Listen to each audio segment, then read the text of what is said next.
guys! Welcome back to my channel kung saan nagsishare tayo ng mga good vibes at positivities in life because God is so good at walang reason upang hindi maging masaya. And so, smile!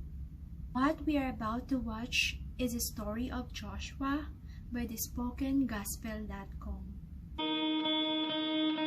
For us to have a home with God, we need a land completely devoted to Him.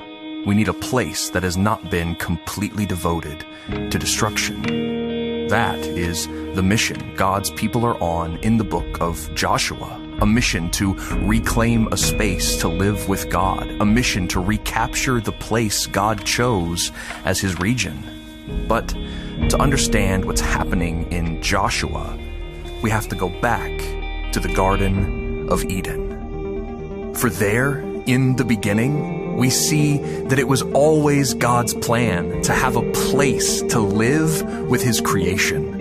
The garden was to be the home for us and God. This was supposed to be our perfect habitation. It was to be a place devoted to God and a place where God was devoted to us. A place where He would be with us, where we both would be planted. A garden we would tend, grow, and manage. A land where heaven and earth came together that would expand to fill the planet. But instead of devoting themselves and the land to God, Adam and Eve devoted it to damage. They took what was dedicated to God to be used for their own advantage.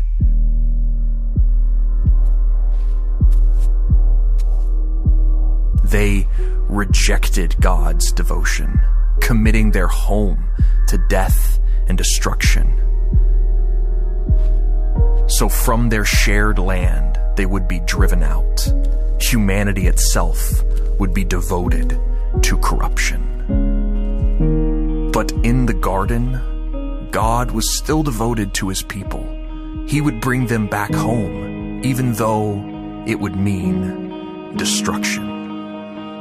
God had plans to inhabit another land with His creation.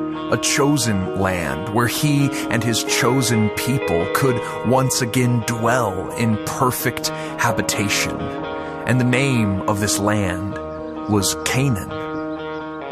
But instead of devoting themselves and the land to God, the inhabitants devoted it to damage. They took what was dedicated to God to be used for their own advantage. They destroyed God's home, replacing devotion with desolation. They ravaged God's land and sought to unmake His creation. So God raised up Israel and brought them to Canaan so they could enter the land and reclaim it. Joshua would lead this reconstruction, but only under the command of God's instructions. They were to drive out the inhabitants, put an end to their corruption, and create a land devoted to God by devoting the Canaanites to destruction. Yet, not everyone in Canaan was an obstruction. Some, like Rahab, heard about Israel's God and wanted to devote themselves to this land's new construction. Which is why, in the first story of Israel's entrance into the land, it's not God's destruction we see, but God's devotion to save even Canaanites from destruction's hand.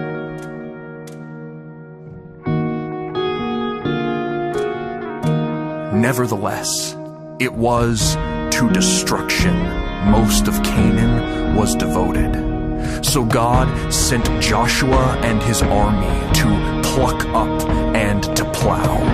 From the land, God would drive them out. For Israel to have a home with God, they needed a land completely devoted to Him. And that place would be Canaan, after it was completely devoted to destruction. And so, as Adam and Eve were meant to spread the Garden of Eden, the people of Israel were meant to spread throughout the nation. And yet, after many generations, the work was never finished. In fact, Israel only added to the land's decimation. In fact, the whole world has been ravaged, unmade, and desolated by us who were supposed to join God in creation. But God was still devoted to his people, like he was at the Garden of Eden. So God sent a new leader like Joshua to finish the work of the world's reclamation.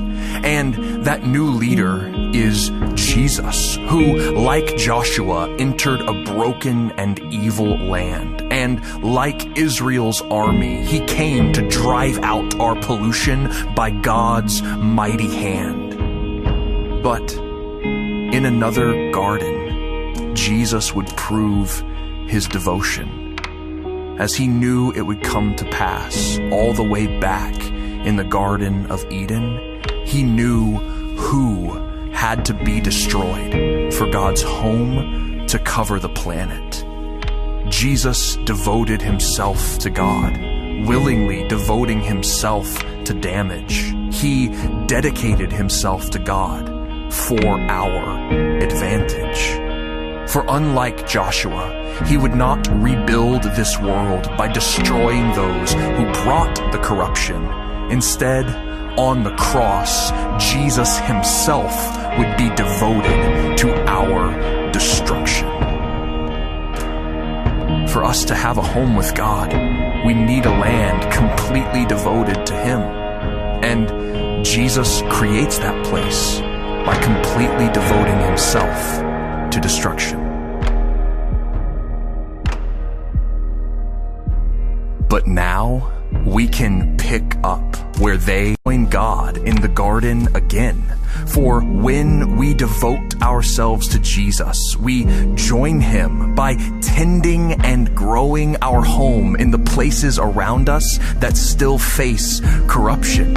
So we go like Joshua, but we go with Jesus, not as those who were driven out or those who brought destruction to the land of Canaan, but we go as those finally united with God. We go as gardeners of the new creation. Let's always remember, God is so good, he is always good, and he makes all things work together for good for those who believes in him. Let's keep on trusting him and always smile.